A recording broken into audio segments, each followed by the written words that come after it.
Assalamualaikum warahmatullahi wabarakatuh. Halo sahabat cerita nyata Reborn. Mudah-mudahan Anda selalu setia bersama kami, channel yang selalu menghadirkan kisah-kisah nyata menarik. Dan untuk kali ini kami akan berbagi sebuah kisah nyata yang berjudul Satu gereja masuk Islam setelah mendengar penjelasan ini. Ini adalah sebuah kisah nyata seorang pemuda muslim yang tinggal di Amerika. Kisah ini terjadi pada tanggal 22 Februari 2006. Semoga Allah memberikan kita kekuatan dakwah seperti pemuda ini.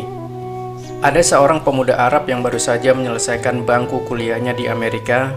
Pemuda ini merupakan salah seorang manusia yang diberi nikmat oleh Allah berupa ilmu tentang agama Islam, bahkan ia mampu mendalaminya. Selain sebagai seorang pelajar, ia juga seorang juru dakwah Islam. Ketika berada di Amerika, ia berkenalan dengan salah seorang Nasrani. Hubungan mereka akrab. Keakraban pemuda Arab itu dengan seorang Nasrani dilandasi harapan semoga Allah memberinya hidayah untuk masuk Islam. Pada suatu hari mereka berdua berjalan-jalan di sebuah perkampungan di Amerika dan melintas di depan sebuah gereja yang terdapat di kampung tersebut. Si Nasrani akan memasuki gereja tersebut dan meminta agar pemuda Arab itu turut masuk ke dalam gereja. Semula pemuda Arab tersebut keberatan dengan permintaan temannya itu. Namun karena ia terus didesak, akhirnya pemuda itu pun memenuhi permintaan si Nasrani itu. Lalu masuklah ia ke dalam gereja dan duduk di salah satu bangku dengan hening, sebagaimana kebiasaan mereka. Ketika pendeta gereja itu masuk, para hadirin serentak berdiri untuk memberikan penghormatan. Di saat itu si pendeta agak terbelalak ketika memandang para hadirin. Ia pun berkata, "Di tengah kita ada seorang muslim. Aku berharap ia keluar dari sini." Pemuda Arab itu tidak bergeming dari tempatnya. Pendeta tersebut mengucapkan perkataan itu berkali-kali, namun ia tetap tidak bergeming dari tempatnya. Hingga akhirnya pendeta itu berkata, "Aku minta ia keluar dari sini dan aku akan menjamin keselamatannya." Barulah pemuda Arab itu beranjak keluar. Di ambang pintu ia bertanya kepada si pendeta, "Bagaimana Anda tahu bahwa saya seorang muslim?" Pendeta itu menjawab, "Dari tanda yang terdapat di wajahmu." Kemudian ia hendak beranjak keluar, namun si pendeta ingin memanfaatkan keberadaan pemuda ini, yaitu dengan mengajukan beberapa pertanyaan. Tujuannya untuk memojokkan dan mempermalukan pemuda tersebut, sekaligus mengokohkan agama dan gerejanya. Si pendeta berkata, "Aku akan membiarkan Anda keluar dari tempat suci ini setelah aku mengajukan kepada Anda 22 pertanyaan dan Anda harus menjawabnya dengan tepat." Sang pemuda Arab tersebut tersenyum dan berkata, "Silakan." Sang pendeta pun mulai bertanya dengan pertanyaan yang tidak masuk akal. "Sebutkan satu yang tidak akan ada duanya, dua yang tidak akan ada tiganya, tiga yang tidak akan ada empatnya, empat yang tidak akan ada limanya, lima yang tidak akan ada enamnya, enam yang tidak akan ada tujuhnya, tujuh yang tidak akan ada delapannya, delapan yang tidak akan ada sembilannya, 9 yang tidak akan ada 10-nya, sesuatu yang bernilai 10, 11 yang tidak akan ada 12-nya, 12 yang tidak akan ada 13-nya, 13 yang tidak akan ada 14-nya. Sebutkan sesuatu yang dapat bernafas namun tidak mempunyai ruh. Apa yang dimaksud dengan kuburan berjalan membawa isinya? Siapakah yang berdusta namun masuk ke surga? Sebutkan sesuatu yang diciptakan Allah namun dia mencelanya. Sebutkan makhluk yang diciptakan Allah tanpa ayah dan ibu. Siapakah yang tercipta dari api? Siapakah yang diazab dengan api? Dan siapakah yang terpelihara dari api? Siapakah yang tercipta dari batu? Siapakah yang diazab dengan batu? Dan siapakah yang terpelihara dari batu? Sebutkan sesuatu yang diciptakan Allah dan dianggap besar. Pohon apakah yang mempunyai 12 ranting? Setiap ranting mempunyai 30 daun. Setiap daun mempunyai 5 buah, 3 di bawah naungan dan 2 di bawah sinaran matahari. Mendengar pertanyaan yang aneh yang dibuat-buat tersebut, pemuda itu pun tersenyum dengan senyuman mengandung keyakinan kepada Allah. Setelah membaca bismillah, ia berkata, "Satu yang tidak mungkin ada duanya ialah Allah. Dua yang tidak mungkin ada tiganya ialah malam dan siang.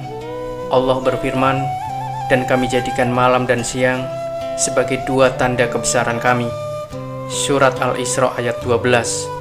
Tiga yang tidak mungkin ada empatnya adalah kehilafan yang dilakukan Nabi Musa ketika Khidir menenggelamkan perahu, membunuh seorang anak kecil, dan ketika menegakkan kembali dinding yang hampir roboh. Surat Al-Kahfi ayat 71-82. Empat yang tidak mungkin ada limanya adalah empat kitab samawi, Taurat, Injil, Zabur, dan Al-Quran. Lima yang tidak mungkin ada enamnya ialah sholat 5 waktu. 6 yang tidak mungkin ada 7-nya ialah jumlah hari ketika Allah menciptakan makhluk.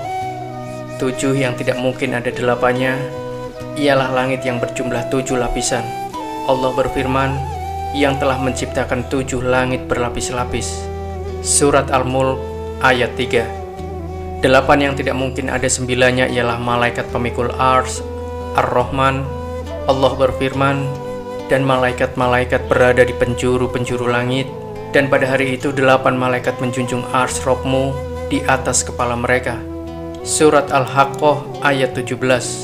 9 yang tidak ada 10-nya adalah mukjizat yang diberikan kepada Nabi Musa alaihissalam, tongkat, tangan yang bercahaya, angin topan, musim paceklik, katak, darah, kutu, dan belalang.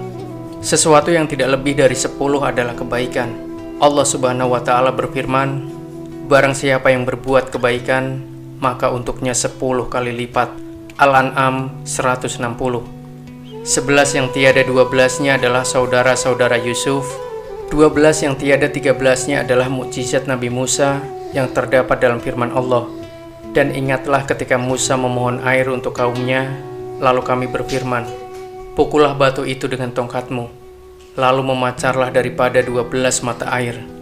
Al-Baqarah ayat 60. 13 yang tiada 14-nya adalah jumlah saudara Yusuf, ditambah ayah dan ibunya. Adapun yang bernafas namun tidak mempunyai ruh adalah waktu subuh. Allah Subhanahu wa Ta'ala berfirman, dan waktu subuh apabila fajarnya mulai menyingsing.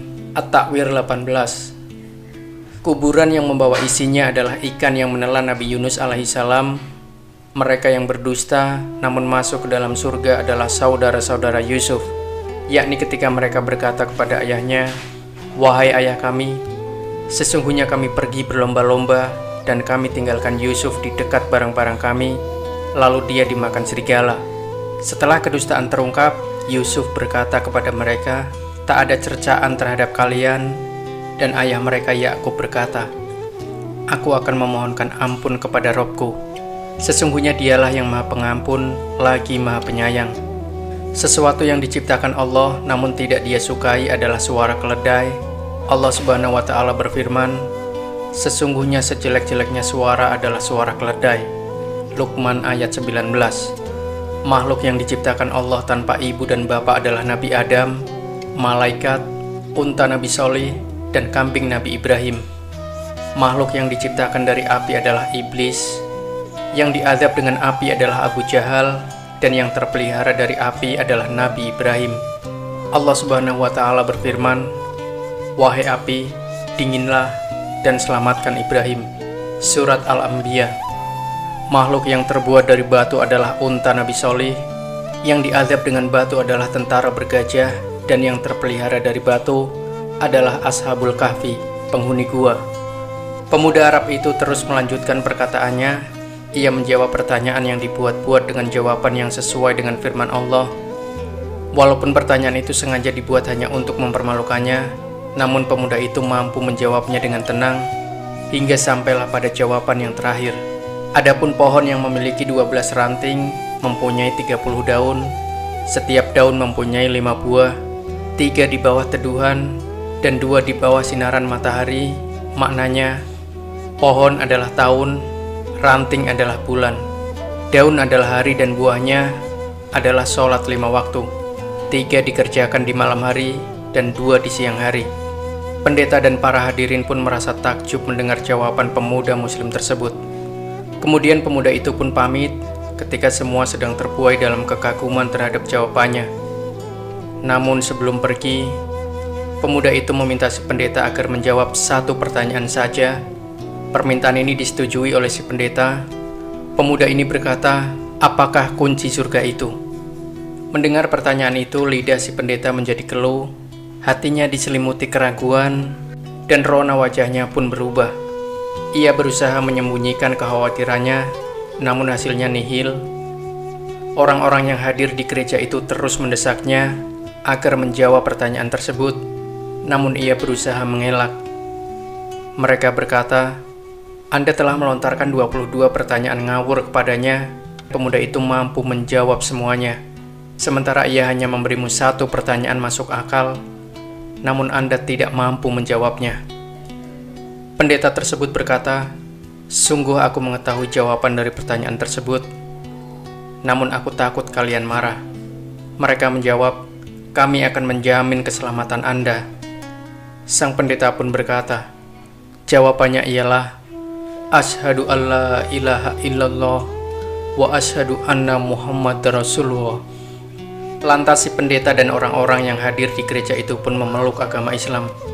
Sungguh Allah telah menganugerahkan kebaikan dan menjaga mereka dengan Islam melalui tangan seorang pemuda muslim yang bertakwa. Kisah nyata ini diambil dari Mausu'ah Al-Qisas Al-Waqi'ah melalui internet www.kisah.net. Orang yang berakal termasuk para pendeta sebenarnya telah mengetahui bahwa Islam adalah agama yang diturunkan kepada Nabi Muhammad dan akan menjaga manusia dalam kesejahteraan baik di dunia maupun di akhirat. Namun apa yang menyebabkan hati para pendeta itu masih tertutup, bahkan cenderung mereka sendiri yang menutup rapat jiwanya. Semoga Allah memberikan hidayah kepada mereka yang mau berpikir. Masya Allah, sebuah kisah yang sangat inspiratif. Semoga bisa menginspirasi kita semua. Jangan lupa sahabat cerita nyata Reborn, nantikan kembali kisah-kisah terbaru dari kami selanjutnya. Sampai jumpa. Wassalamualaikum warahmatullahi wabarakatuh.